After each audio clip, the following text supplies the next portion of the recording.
ಭಾಗ್ಯದ ದೇವಿ ಬಾರೆ ನಮ್ಮನಿ ತನಕ ಬಹಳ ಕರುಣದಿಂದ ಬಾರೆ ನಮ್ಮನಿ ತನಕ ಬಹಳ ಕರುಣದಿಂದ ಜೋಡಿಸಿ ಕರಗಳ ಎರಗುವೆ ಚರಣಗೆ ಜೋಡಿಸಿ ಕರಗಳ ಎರಗುವೆ ಚರಣಗೆ ಬಾರೆ ನಮ್ಮನಿ ತನಕ ಅಮ್ಮ ಭಾಗ್ಯದ ದೇವಿ ಭಾಗ್ಯದ ದೇವಿ ಭಾಗ್ಯದ ದೇವಿ.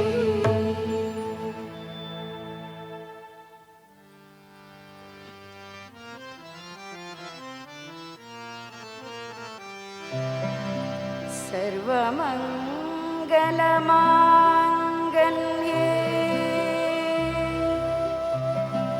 शिवे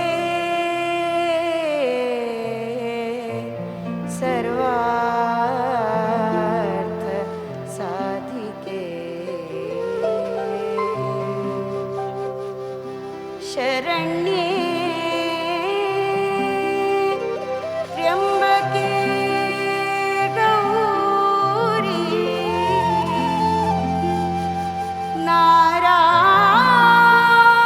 नारायणी नमोस्तुते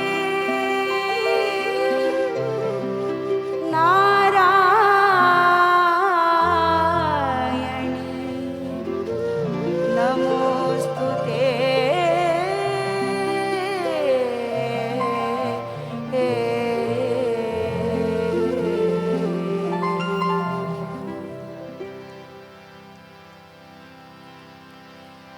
शाम्भवी भैरवी शाम्भवी भैरवी सिंहवाहिनी महिषमर्दिनी सिंहवाहिनी महिषमर्दिनी शाम्भवी भैरवी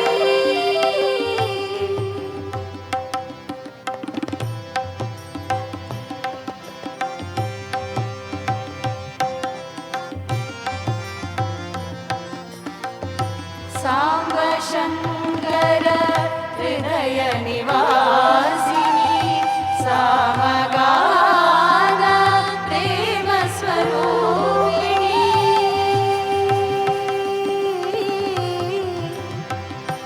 अम्बा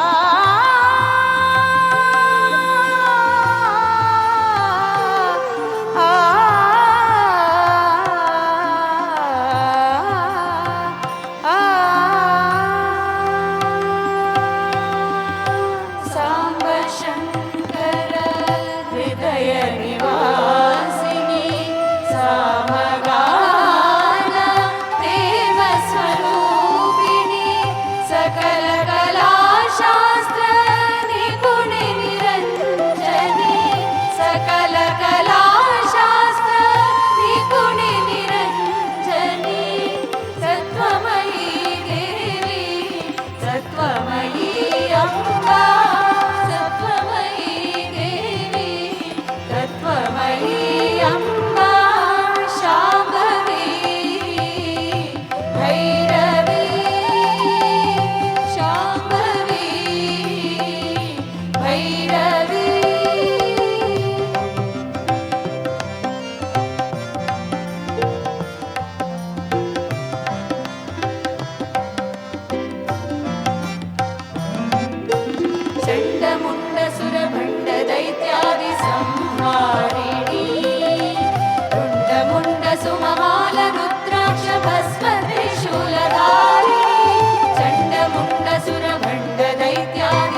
निदस मगदम निदस जय जयकारिणि जगन्मोहिनि शारदा दासि मनोरञ्जनि शारदा दासि मनोरञ्जनि शारदा दासि मनोरञ्जनि शाम्भवी भैरवी सिंहवाहिनी महिषमर्दिनी शाम्भवी भैरवी भैरवी भैरवी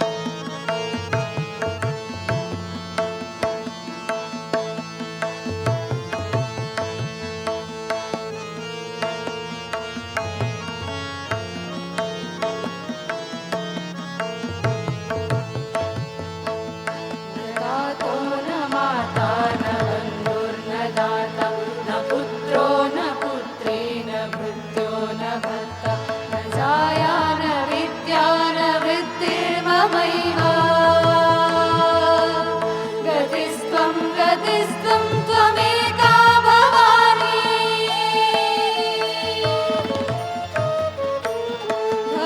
भवाब्धावपारे महादुःखभीरु पपादप्रकामी प्रलोभी प्रमत्त कुसंसारपाशप्रबद्धः सदाहम् गतिस्त्वं त्वमेका भवानी गतिस्त्वं त्वमेका भवानी ब्रजेशं रमेशं महेशं सुरेशं दिनेशं निशीथेश्वरं वा कदाचित् न जानामि चान्यत् सदाहं शरण्ये गतिस्त्वं त्वमेका भवानी कुकर्मी कुसङ्गी कुबुद्धि कुदासं कुलाचारहीनं कदाचारलीनं कुदृष्टिर्कुवाक्यं प्रबन्धः सदाहम् गतिस्त्वं त्वमेका भवानी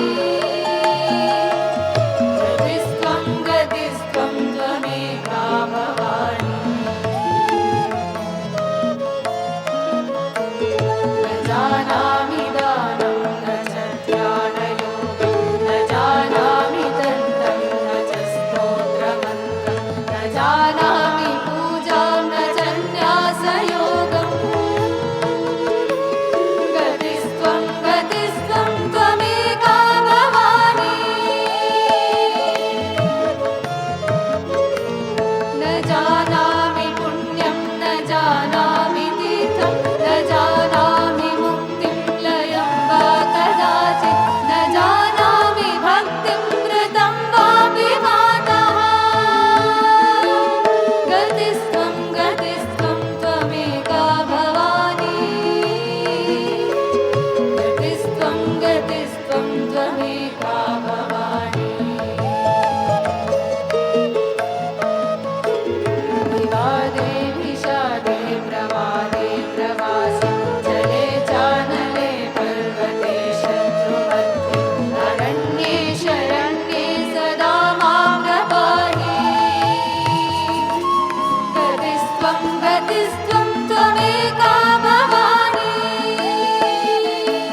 शिवज्योति सर्वकामदा श्रीगिरिनिलया गिरामया सर्वमङ्गला श्रीललिता शिवज्योति सर्वकामदा श्रीगिरिनिलया गिरामया सर्वमङ्गला श्रीललिता शिवज्योति सर्वकामदा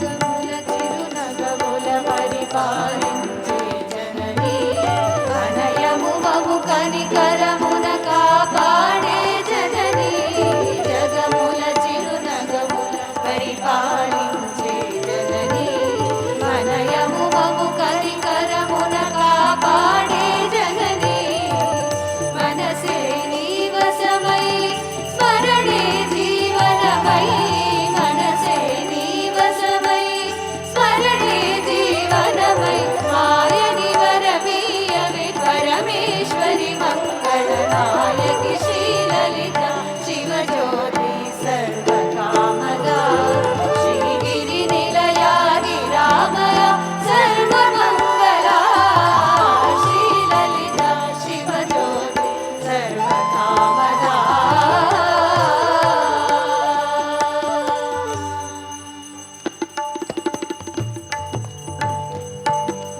అందరికన్నా చక్కని తల్లికి సూర్యహారతి అందాలేలే చల్లని తల్లికి చంద్రహారతి అందరికన్నా చక్కని తల్లికి సూర్యహారతి అందాలేలే చల్లని తల్లికి చంద్రహారతి రవ్వల తలుకుల కళల జ్యోతుల కర్పూరహారతి రవ్వల తలుకుల కళల జ్యోతుల కర్పూరహారతి సకల నిగమ వినూత చరణ శాశ్వత మంగళ హారతి Sri Lalitha Shivajyothi సర్వకామదా Srigiri నిలయా గిరామయ సర్వమంగళా Sri Lalitha Shivajyothi సర్వకామదా సర్వకామదా సర్వకామదా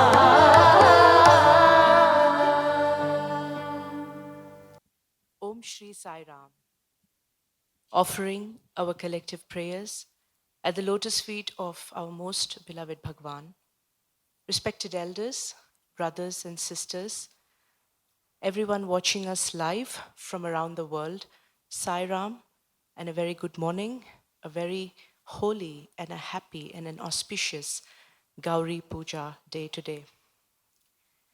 There's this very beautiful verse from the Argala Stotram, from the Devi Mahatmyam, which praises the Devi, which seeks the blessings from Devi as this.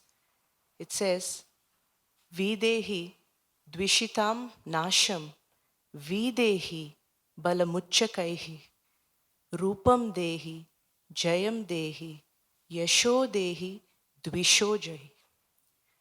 It means, O Devi, please grant me that strength and please help me to get rid of all the enemies.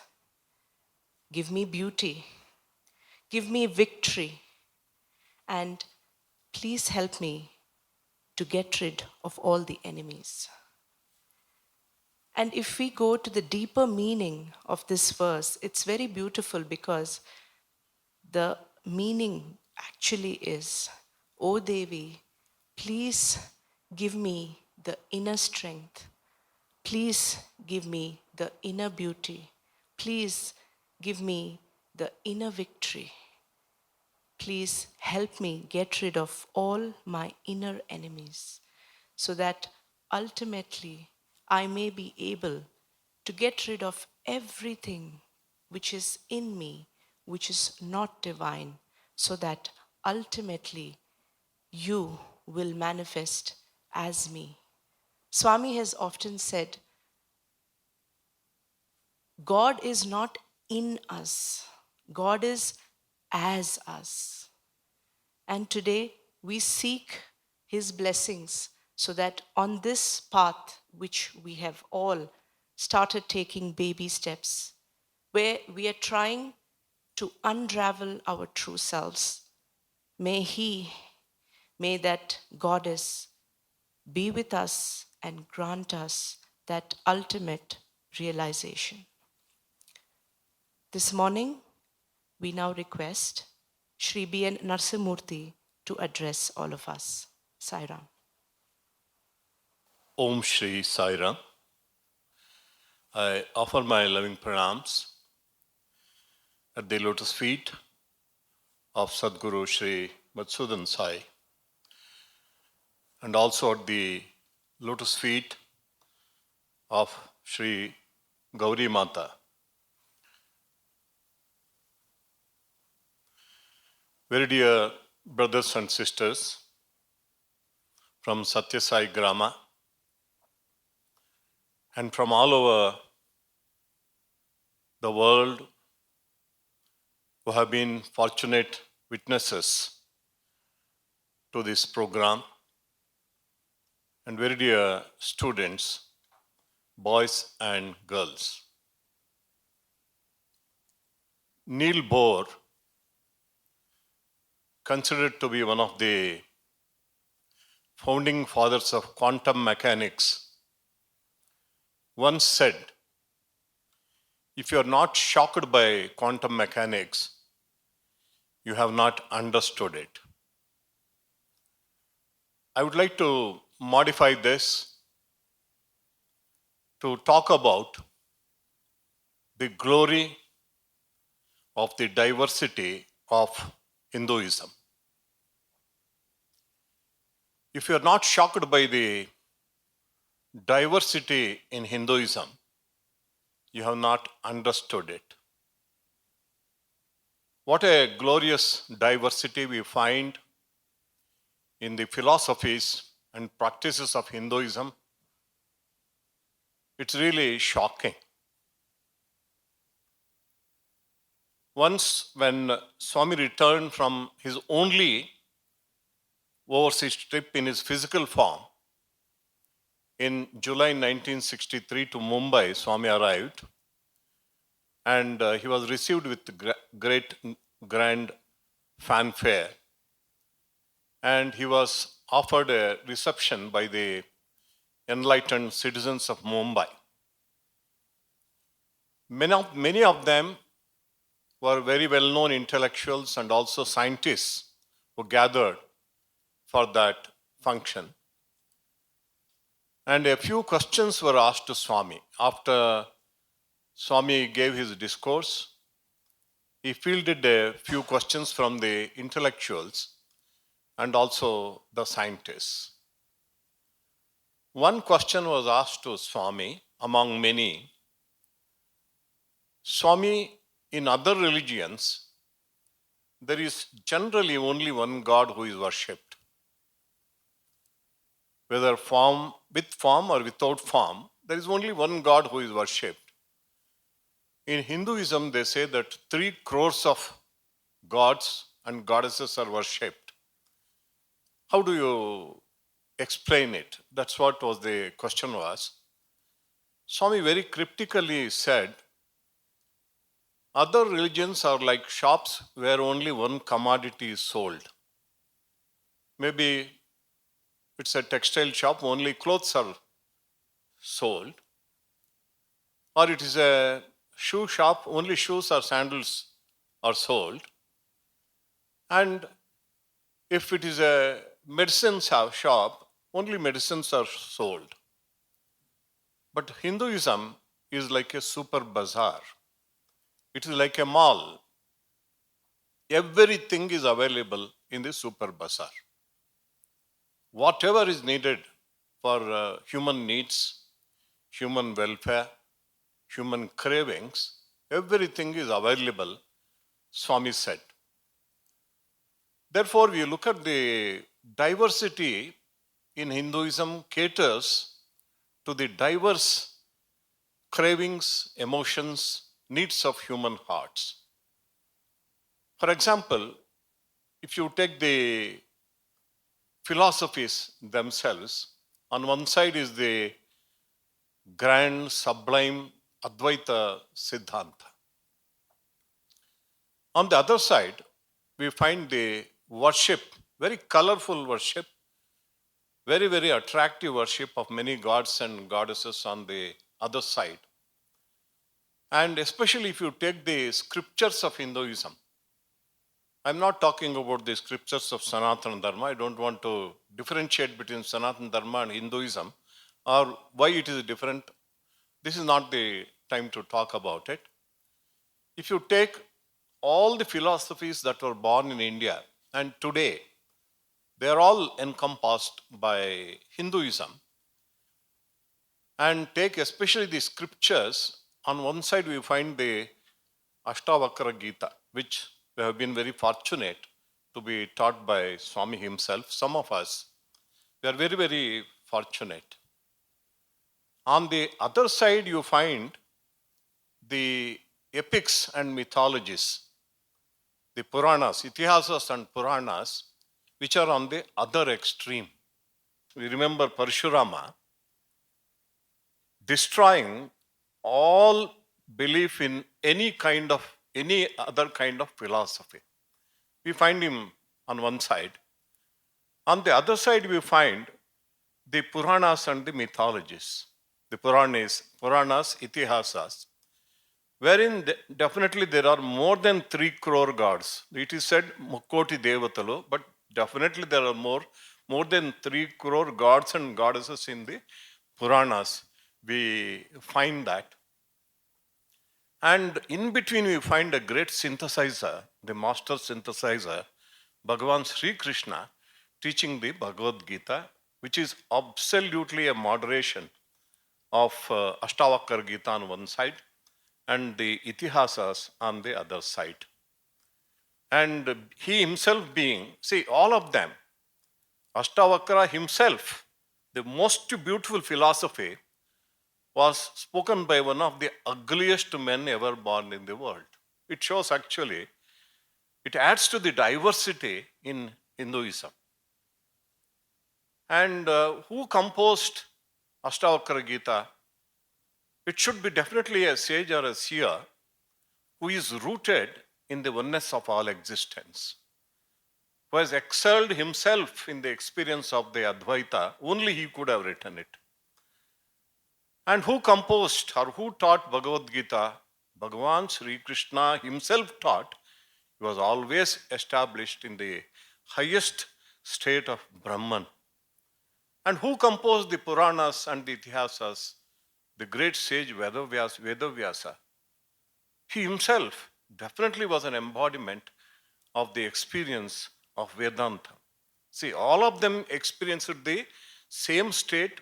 They were rooted, established in the same state, but they produced such diverse and such variety of scriptures. Why did they do it? Because the creation is diverse. Among human beings, there are people who can understand the Ashtavakra Gita.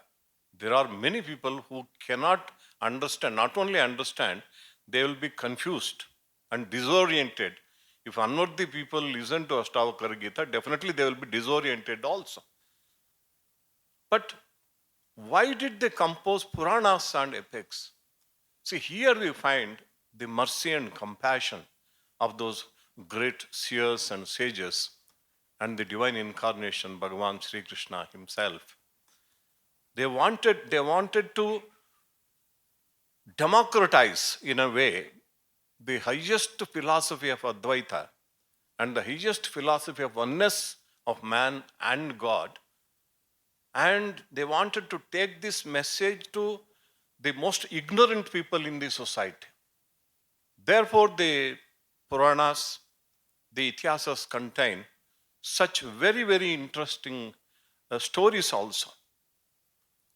The sublime philosophy on one side, almost in the Puranas, you find a kind of, there is a great, I should say, beauty of absurdity also you can find in mythology and the Puranas. you can see that anybody can take anything that he or she would like. You can take to any path. What is very important here is the faith, the yearning for God, yearning to receive boons and gifts from God on the one side, but yearning to know God Himself on the other side. As long as there is yearning, it is all right. Thus, we find that today we have worshipped Gauri Mata, and Gauri means the fair complexioned one with white or red complexion. But all of us know that Parvati, which is the another name of Gauri, was born with a dark complexion. Once it seems, this is what one of the Purana stories say, it seems in jest Shiva made fun of Parvati. See, I am like a white sandalwood tree and you are like a black serpent. And naturally, Gauri was very, very hurt. She said, I will not return here unless by your grace I get white complexion or red complexion.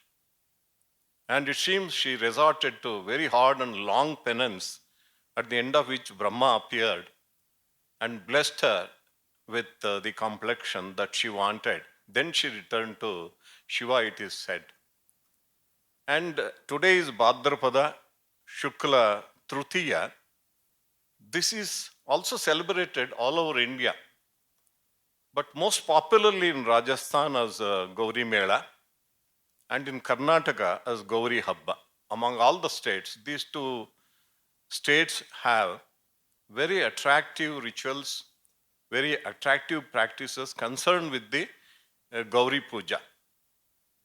And this is the day when, for the first time after marriage, Gauri or Parvati returned to her parents' home.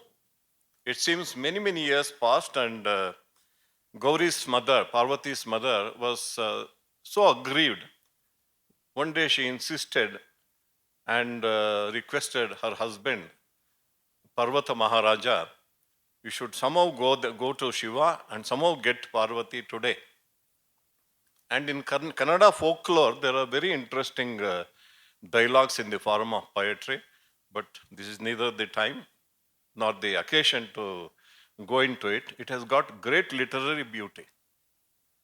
And it seems Parvataraja went to Kailasa and prayed to Shiva, see how cruel you are, what kind of husband you are. You have not sent your wife, my daughter, to my home since you married her many, many years ago. It is not right on your part. And it seems Shiva said, now it is Bhadrapada Masa, rainy season, wild breeze is there. How will your such a Sukumari, your daughter, how you can take her from here? Then it seems Parvataraja got very wild, it seems. He didn't even accept the hospitality and he got up and said, I am leaving. Then Shiva himself got up, requested Parvata Maharaja, you take her there for only one day. So Bhadrapada Trutiya, she goes to parents' home. It seems next day Ganesha goes to grandfather's home, that is Parvataraja's home, and says, my father has sent me to take my mother back, because it was only one day she was permitted to stay there. See, that is the story of Gauri. And this Gauri Puja is generally celebrated by Sumangalis, women. And it seems they go to the water sources in their village and towns, wells or lakes or rivers, and make an idol of Gauri made of clay, and they worship her there with all offerings on the banks of the river or the lake or by the well side, it is said. And this is most wonderful in this sense that Hinduism gives so much of variety and so many paths and so many ways to reach the goal. And Bhuvana, she chanted that very beautiful prayer to Devi, Yashodehi, Disha Dehi. See, Disha is very important. More than Yasha. Yasha means fame and name. Disha means direction. Grant me direction to my life. That is the prayer.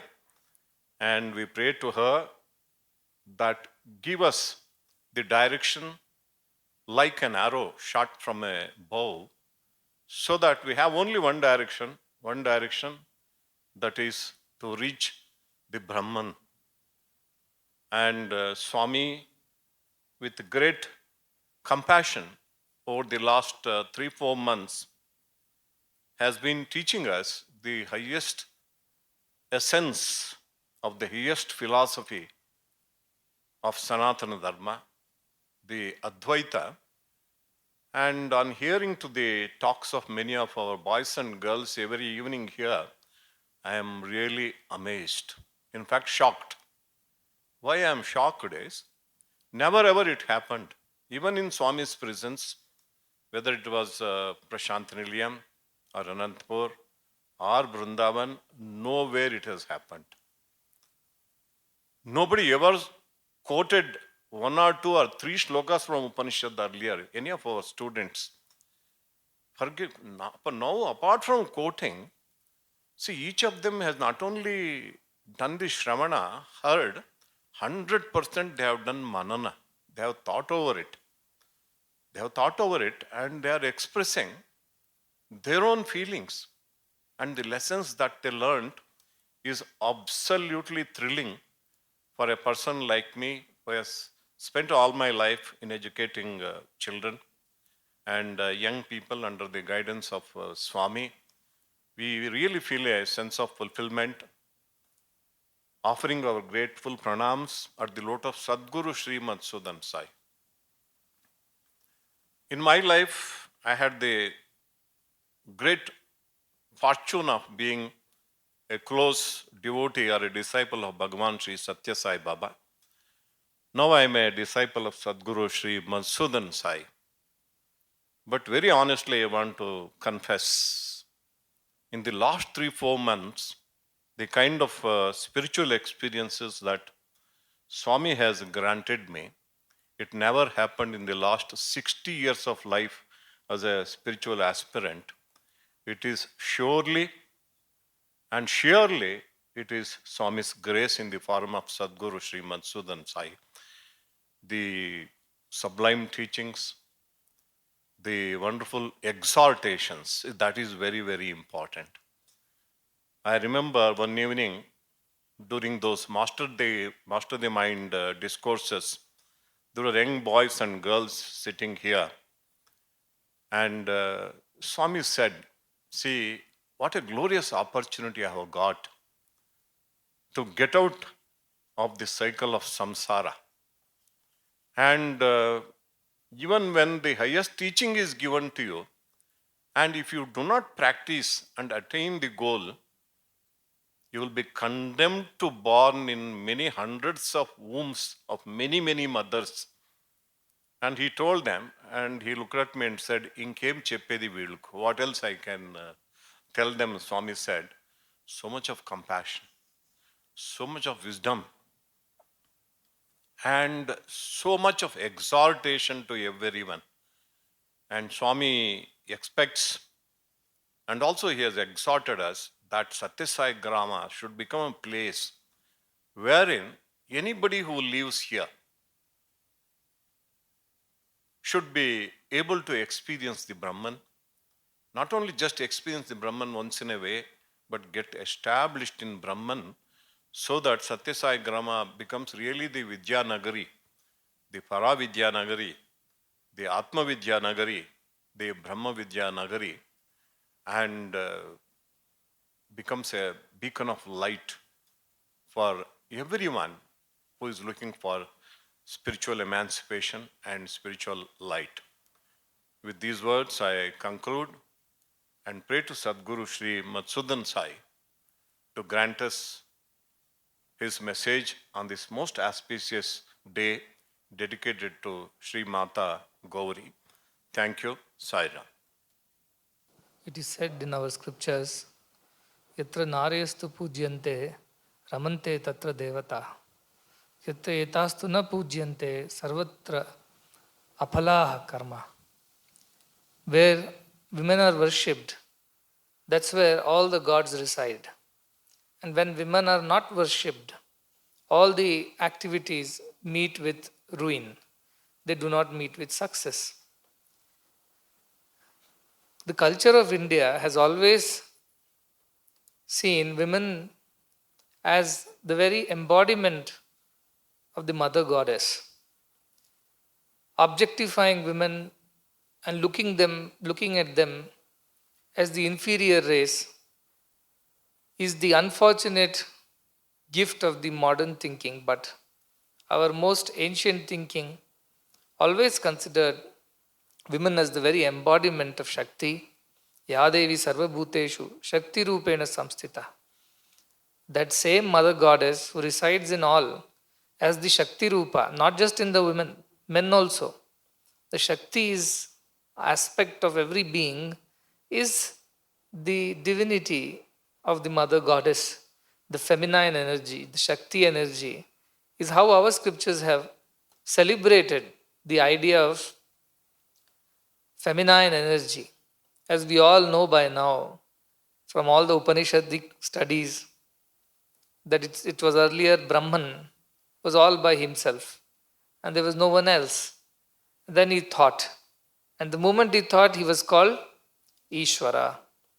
And whatever he thought, how the creation should be, how plants should be, how mountains should be, rivers should be, how each being should be created, and finally the ultimate crown jewel of the creation, human being should be created. As he thought about it, he was called Ishvara. And his thinking power, that which turned into the creative power of Ishvara, was called as Maya Shakti. That was known as the feminine side of the Brahman's energy. One side is the thinking Shiva, and the other side is the acting or creating Shakti. Therefore, even till today, this power to create is only given to women. It is the gift from the Adi Shakti that till today, do what you may, only women are given the prized privilege of creation. It was then, it is now. It has been the same. And from this union of the Adi Shiva and Adi Shakti came Hiranyagarbha. Hiranyagarbha is a golden womb. We all know everybody is born out of Garbha. So that was the golden womb with the power of Shakti, knowledge of Shiva that came together, and that is how the whole creation came forth. So this is the idea of worshipping the energy form of the mother goddess since time immemorial. But as you also know, you have studied in Bhagavad Gita, Yetu aksharma nirdeshyam avyaktam paryupasate avyakta hi gatir dukkham dehavat bhiravapyate, it says. Those who worship the formless, nameless, attributeless aspect of Brahman, God or goddess, whichever way you put it, they find it very difficult because we all have a body and a form.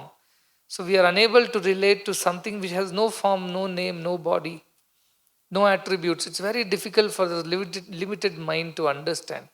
And therefore, out of compassion for such beings, these Puranas, these stories, gods and goddesses have been given to worship.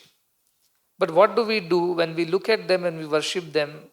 What we are doing, we are actually subtly, in an unknown way, unintentionally, we are worshipping that ultimate divine energy only. Therefore, even worshipping women, you have seen Navaratri festivals are there. You've seen many other festivals are there where women are worshipped, as young girls are worshipped as Kumari Puja we do. Today we are doing Gauri Puja. And in Navaratri time we do all three, Durga, Lakshmi, Saraswati Pujas we do. All through the year, some celebration or the other is done. It's only to remind ourselves of the deeper truth that all this creation has come about from that feminine side of God's energy, the creative side of God's energy. And that is how Prakriti has come about. And therefore, everybody is female only in the Prakriti because we are all born of Prakriti. So, all that which is Prakriti is feminine only. Anybody who has big mustache and beard and goes around thinking is a big, what do you call, macho man, he's mistaken. Because the only Purusha in this Prakriti is the Adi Shiva, or you call him as the Brahman or the Parama Purusha. All others are Prakriti only. So there is no point in feeling so good about mustaches because even cockroaches have mustaches, rats have mustaches. That does not mean that you become a superior race or something like that. So these festivals are mainly a pointers. Pratika Upasana they call in our scriptures. A symbol of the higher truth, higher idea, which we cannot understand with our limited minds. So it is given. It's all right. You can worship the mother goddesses, Gauri, as Kali, as Saraswati. Whatever skin tone that you like, you can put and worship. Because idea is to remember the greater truth from the symbol. And Gauri Mata, the feminine energy aspect of Shiva, Shiva in the sense, the one who is responsible for Laya. Every creation has to go through Srishti, Sthiti and Laya. So the Laya aspect of Shiva, the Shakti is the Laya energy of Shiva. And therefore, what she can do, she gives us the strength to destroy our own inner enemies. We don't have enemies outside. Our Arishat Vargas are there. That is Mahisha. That's why we call all those Dunnapotas Mahishas. And she is Mahishasura Maradini. When this Dunnapota, the tamasic gunas in us become too strong, it comes in the way of our spiritual progress. That's when we invoke the energy of Shiva to give us the strength to destroy these negative feelings within us. From that aspect only, Mother Parvati is worshipped as Shakti. All through our traditions, great interest has been taken to worship the Mother Goddess. Even if you go to many of our villages, Grama Devatas, most of them are female. Male Devatas are very less compared to the female Devatas. In fact, if you go to Bukkapatnam, there is one temple, Mariamma is there. And they have put a mustache for the statue. Because, so when I asked, why are you bringing mustache for the statue? They said, she's so powerful, better than most of the male in Bukkapatnam. That's why they put a mustache for her, symbolically. That you are strong, very strong, compared to these men who are around. You are stronger, therefore they have given a mustache to Mother Goddess as the Grama Devata she is. So this is the way the protection is always by the mother. Mothers are known for protecting. And that is the idea of Mother Goddess worship on this day. She is Shakti, she is Siddhi. And tomorrow is coming the Buddhi. Both are important. Siddhi on one side and Buddhi on the other side. Without Buddhi, what use is all your Shakti Siddhis? You will misuse it, all your energy and all your vitality, vigor. You will misuse it if you don't have Buddhi. So therefore, all your energy, all your abilities, all your skills, talents must be followed by that pure intelligence, Sattva Buddhi. That is what I was telling yesterday. Yathatatopadeshena kritartha Sattva Buddhiman. The one who has pure Buddhi, even a little instruction by a guru, is good enough for that person to realize the self. And for ajivamapi jignasu parastatra vimuhyate. And jignasus who have only interest in how many flowers to put, how many lamps to light, and we did not offer these fruits, now our worship is not complete. These kind of ideas do not help. What is the worship that we have to do? Patram pushpam phalam toyam, it is said. Yo mad bhakta prayachat. Whatever my devotees offer to me, patram, a leaf, pushpam, a flower, phalam, fruit, or toyam, water, I accept it. Out of devotion of the devotee I accept. But what is the true patram? This Deha, body itself is the Patram. Heart is the Pushpam. All our actions, the results out of them is Karma Phalam. And the devotion, the tears of devotion and bliss are the Toyam. With this, we have to worship whom? Not just the Gauri as the statue, as the Ardhangani of Shiva, as the mother of Ganapati, no, as the very embodiment of creative energy, which helps us to go about achieving anything in life, including achieving the divine realization that we are all one. That also needs that energy to pursue this path of self realization. And she holds that key to it. She provides that energy to face all the challenges, to face our own inner enemies and destroy them, and ultimately merge our mind into the cosmic consciousness, which is Shiva. And this is the idea of worship of Shakti. In fact, the whole Shakyas, most of the people get stuck with Siddhis. They don't go to the Buddhi. But here in our tradition, you see, today Gauri has come, tomorrow Ganapati is going to come. Because without one, the other is of no use. You have a lot of Buddhi, but no Shakti, no capabilities, no energy to execute anything. What is the use? All your Buddhi is wasted. You have a lot of energy, but you have no Buddhi, then you are an Asura. Because you are going to trouble everybody with the energy that you have. So therefore, this worship, twin worship of Tritiya and Chaturthi, and when Sri Ganesha comes to accompany the mother Shakti back home, to whom? Where is home of Ganapati and Mother Parvati? Home is where Shiva is. And what is Shiva? Atman. So Deha Shakti, Mano Shakti should ultimately merge into the Atma Shakti. So body, Shakti is the Prakriti, the body. Ganapati is the Buddhi, the mind, intelligence. And Shiva represents the Atman. Therefore, when the body deviates from the Atman, the Buddhi must take the body back to the Atman. So when Prakriti has moved away from Purusha, the Buddhi in Vinayaka, Nayaka leads. Leads where? Leads this body, senses, and all our sense objects back to the Atman. So within these 2 days, we have to realize that the body which has been given to us, which is the gift of God, has to be used in the worship, in the service of God. And such a Sattva Buddhi, the one who has, alone is capable of realizing. Again, if I go back to Kathopanishad, Yached Vang Manasi Prajna Tad Yached Jnana Atmani Jnana Atmani Mahatini Yached Tad Yached Shanta Atmani. So this Indriya, Vang, all these are Shakti Rupa. These are the Prakriti Rupa. And Buddhi, which is the gift of God. That is Prajna, the one who is Buddhiman. What will he do? He'll take all his Indriyarthas, take the mana, everything will go and merge it into the Shanta Atmani. Shiva is the Shanta. So the idea of this small family of Shiva, Parvati and Ganapati is this. Shakti represents the body and the sense objects and sense organs. Ganapati represents the Ganapati. He is the leader of all these sense objects and organs. He must lead it back to what?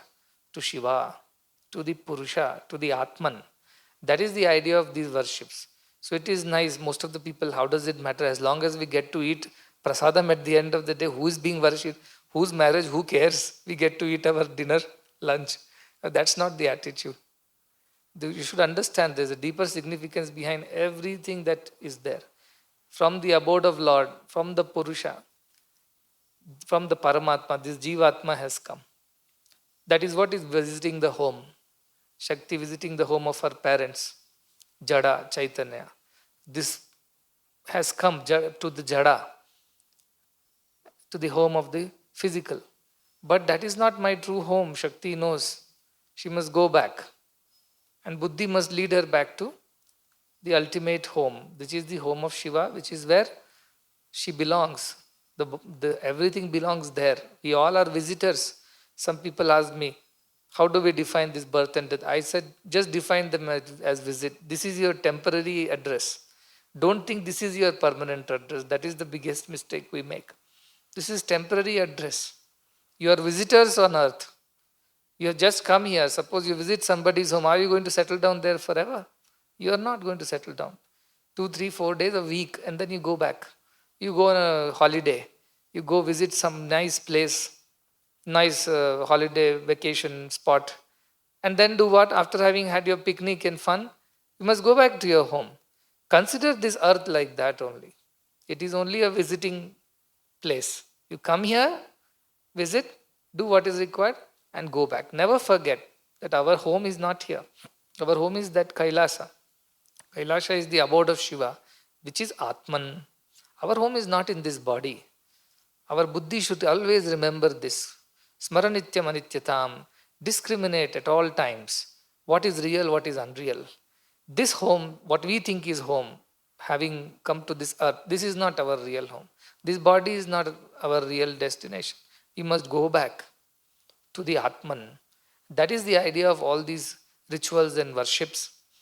Never we look down upon any creature. Sarvabhuteshu chatmanam, sarvabhutani chatmani. All, I am in all are in me. That is how divinity is. So who can be greater, who can be lesser? Who can be inferior, who can be superior? It doesn't exist in our tradition. That is Advaita Vedanta. When you get into a little of this Puranas, Itihasas, some confusion may creep into your mind. But in Advaita, there is absolutely no confusion. Perfectly clear. Male, female, young, old, rich, poor, intelligent, dull, all these are external. All these are only superimpositions on the pure Atman, pure Shiva that resides within. In all, it is one and the same. And that thinking one must develop. Nevertheless, to drive some sense into the heads of people, that especially in a modern society which is kind of divided on many things, including male and female and this and that, for such people, these festivals are important to remind themselves once again that whoever is at home, the girl at home, the mother at home, the sister at home, the daughter-in-law at home, the daughter at home, all are none other than Parvati herself. In which form she will come, nobody knows. Maybe this is the form she has come. Therefore, on this day, we invite other ladies from neighborhood. We invite other, even girls who are not married, so to say. Everybody is invited and given gifts. You don't know in which form Parvati has come. We never know. Therefore, in every form she is worshipped. At the end of the puja, we worship her saying that you are in all. So in all your forms, we are worshipping you. How beautiful is Indian tradition. See, Advaita does not mean that you should not worship or you are not supposed to worship. No, Advaita is the most flexible of all things. What did Ashtavakara say? He says, Pravritto va nivrutto va naiva dhirasya durgraha yada yad kartum ayati tat kritva tishtati sukham. Doing something or not doing something, involving in something or withdrawing from something, doing worship of God as the form or worshipping God as the formless one. It is not a problem for the true Advaitin. Because in everything there is only divinity. What is my problem? Today is Gauri Puja, tomorrow is Ganapati Puja. Okay, let us have Ganapati Puja too. Because in that also there is divinity only. This is the idea of celebrating diversity in Indian culture. We don't lose the thought, the core unifying thought that all are divine. All are modifications of the same divinity. Nothing more than that. So therefore, a true Advaitin has no problem. He will enjoy that today we worship Mother Gauri, tomorrow we will worship Ganesha, day after something else. Doesn't matter. And we'll worship according to whatever paddhatis are there, whatever process is there. Enjoy that. Why not? In that also see the divine. In every aspect, pratibodha viditam, in every aspect of life, in every experience, see divinity. Why? What is wrong in that? So true Advaitin is not the one who has problems with certain things and accepts only certain things or looks down upon. Look at Sri Ramakrishna Paramahamsa, perfect Advaitin, yet such a great bhakta of Mother Kali. Ramakrishna had no problem. One morning he will go and stand in front of Mother Kali, cry like a child and play and talk and spend his time. And again he'll go into his samadhi and he's in Advaitic state. He has no problem. That is why he said, Dhira, no Durgraha. There is no Durgraha for Dhira. There is no problem with anything. Everything is okay. Why it is okay? Because in everything there is only one. There is no second. Therefore everything is okay. So a true Advaitin will never have problem with whether you are doing rituals and pujas or not doing. At the same time, you remember for what sake are we doing rituals? That should not be forgotten. It's not Mother Gauri, bless me with a husband like Shiva. No, little less tempered than Shiva. This is not the reason why we worship Gauri. Many people think, no, you have to worship, and especially they make the little girls worship so they find a good husband. How many are accepting that? No. They're saying, Mother Gauri, see to that I don't get husband like Shiva. I get somebody who's very well educated, settled in California, probably in some big IT company. That's all they worship. That is not the reason why we go to gods. We don't go to gods to tug at their robes and tug at their saris and say, give me this, give me that. That mentality should go. Without that, knowing they're all divine, they are one and the same, you come and enjoy, celebrate. It's not necessary every time you go to your parent, you have to ask something from the parents. That's not the reason why you go to your parents. You go sometimes just to celebrate the very fact that they are your parents and you just want to be with them. Every time you meet a friend, you are not there expecting something in return.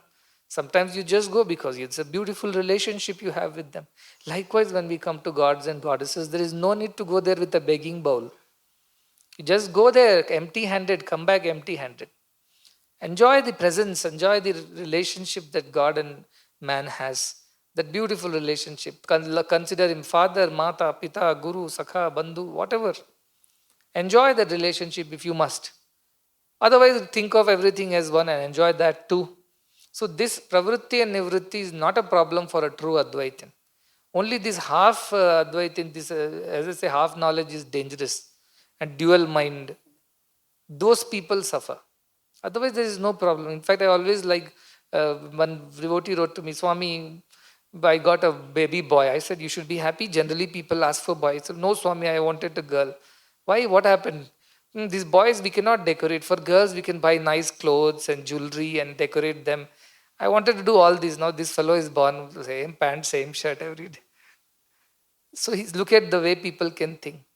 Somebody who has a girl child is so happy. I can buy colorful clothing and I can put so many ornaments on her. I can decorate her. And boy is no use. So there is different people. So who is greater, who is lesser in the creation? It's all our imagination. Kalpana matra. Truth is everything is one and the same. And whatever comes your way, yadayat kartu mayati, whatever comes your way, accept it with great joy. Tad kritva tishtati sukham. Do what is required to be done. Be happy. That is all essence of Ashtavakra Gita is. Don't be having any special affiliations or aversions towards anything. Everything is under the great divine plan. And therefore, accept everything as one and do not have any problem with either involving or withdrawing, either participating or not participating, either worshipping a form or not worshipping a form. This is the lesson from Sri Ramakrishna's life. He taught Totapuri this big lesson because Totapuri came ridiculing Ramakrishna. Don't worship any form. This is lower knowledge. They are still stuck in the form and name. This is all Maya. And at the end, Totapuri became a devotee of Mother Kali and left. Ramakrishna understood both. That she only is the Nirguna Brahma. She is only the Saguna Brahma. There is no other. Mother only is both. He understood and enjoyed both the aspects. Whereas those who have these problems, limited thinking, they will start thinking, no, Nirguna is superior worship, superior, we are better than, holier than thou. All the others have to suffer. No, but only downfall, only danger in Saguna worship is this, that you start begging. That begging should not happen in any relationship. Be beggars, not beggars in front of God. Enjoy the form, enjoy the name, but don't be a beggar. Look, Krishna is there. Gopikas were never beggars near Krishna. His wives were beggars. His relations were beggars. Even Pandavas were beggars in front of Krishna. Who was not a beggar in front of Krishna? Gopikas. That is why it said, bhakti you do, no problem, but without forgetting who that divinity is. What is this divinity all about? As otherwise, we have read in Bhakti Sutras. What happens if you forget the truth of the divinity? Jarana miva, it says. It is like an illicit affair.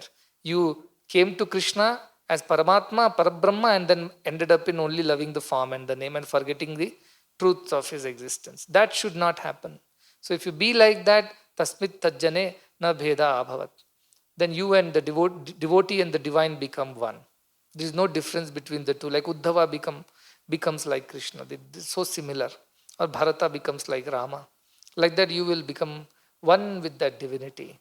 So worship any form, any name, follow the rituals to the best of whatever is available. At the same time, don't be so orthodox and feel miserable. Oh, I had to put a swaha and mantra went off and I missed the swaha, so therefore all the ritual is wasted. Now, gods are not that particular. Why these have been created? To bring some seriousness in those who are not interested in spirituality. Put some seriousness in that. When a child is told, eat this food, if you don't eat, ghost will come. We tell the child, mother tells, eat, I want to eat chocolate. No, eat some rice. I want to eat chocolate. I eat some rice. Or he keeps on bothering. Then what does mother say? He'll say, Buchi bartane, gumma bartane. Ghost will come and eat you up. Eat rice, otherwise ghost will come. Then he quickly eats the rice. To that extent only this narka, swarga, punya, papa, and the ritual, and this is only created to create this kind of a sense of discipline, and the fear makes them do good things. If not proper advice, out of fear people start doing good things. So for that sake they create these kind of things. All this is done with great understanding of human psychology. Our rishis have understood thoroughly, and everything is not for everyone. Likewise, some are rituals, some are worships, some are upasana, some are karmas. All these are also part of the thing. At the end of it, everything finally should merge, culminate into Vedanta alone. Without Vedanta Vijnana, no point in all these things. That you should not forget. Don't get lost in the lanes and bylanes of religion. Keep your eyes focused on the ultimate goal called spirituality. When a traffic jam comes, what do? You find another alternate route, but you never forget the destination. You may put your Google map on and say, Bangalore traffic is too much on Hebbal flyover. Is there any other way? They'll say, take an outer ring road and go. Don't go that way. Then what happens? You may go a little longer. Ultimately, you have never forgotten where you wanted to reach. Just because you took another road, it does not mean you'll go to another place. Likewise, take any path, as long as goal is same. You worship, enjoy the worship without forgetting the truth of her divinity, no problem, goal is same. So that is the idea of spirituality. Not for a moment we should forget the purpose, the reason behind why we do things. Everything has a significance. Understand the significance and realize that Prakriti is Gauri, Ganapati is Buddhi, and Shiva is the Atman. With this feeling, you must worship.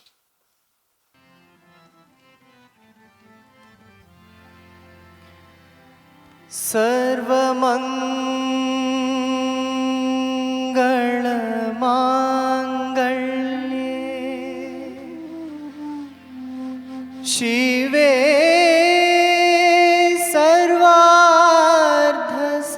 सर्वार्थसाधिके शरण्ये त्र्यम्बके गौरी नारायणी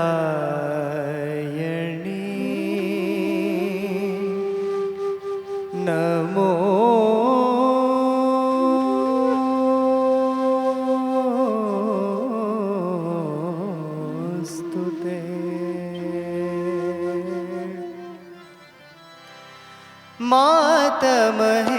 मातमहेश्वरी त्रिभुवन जननी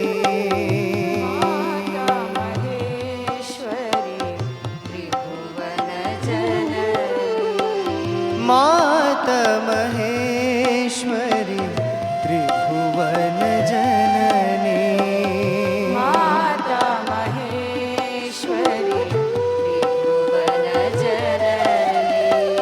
प्रेममयी सत्यसाई जननी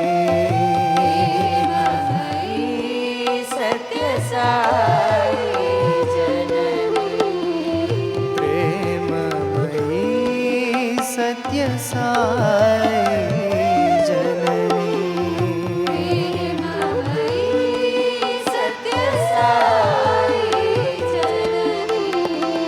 शिवमनमोहिनी पापविनाशिनी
सत्य साई जननी सत्य साई जननी प्रेममयी सत्य साई जननी प्रेममयी सत्य साई जननी मात महेश्वरी त्रिभुवन जननी माता महेश्वरी त्रिभुवन जननी प्रेममयी सत्य साई जननी प्रेममयी सत्य साई जननी शिव मन मोहिनी पाप विनाशिनी मनमोहिनी पाप विनाशिनी वेद कलामयी कल्याणदायिनी वेदकलामयि कल्याणदायिनी